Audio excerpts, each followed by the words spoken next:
Dako kayo akong pasalamat ma'am sa atong gobyerno og sa Bureau of Custom nga niabot gid ang among bibukan ng bagahe nga wala pa ang Pasko nga magamit gyud namo ang among bagahe nga gipadala sa akong bana ni kadto pang April nya karon pa gid niabot pila na kabuwan.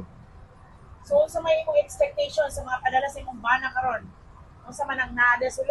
Kani mga gamit sa kanang lotion daghan ma'am kanang mga canned goods o mga sanina sa akong mga anak sapatos ug uban pa wala ko kasabot. Nalipay gyud ka Pero sige namang lipaya ma'am ako mga bata apil po og sugat ma'am kay dugay na intaw naman ipaabot ma'am apay mga gamit sa eskwela ani nila ma'am. Salamat kayo ma'am, salamat kay Bureau of Custom kay nagsubaybay gid mi ani sa custom ma'am. Sa katong nakuan nga ang katong among gipadalaan ani ma'am ba wala na nagkuan dito na mi sa custom nagkuan ma'am nagsubaybay wala mi pasagdai gid ma'am o nang dakay among pasalamat gid ma'am.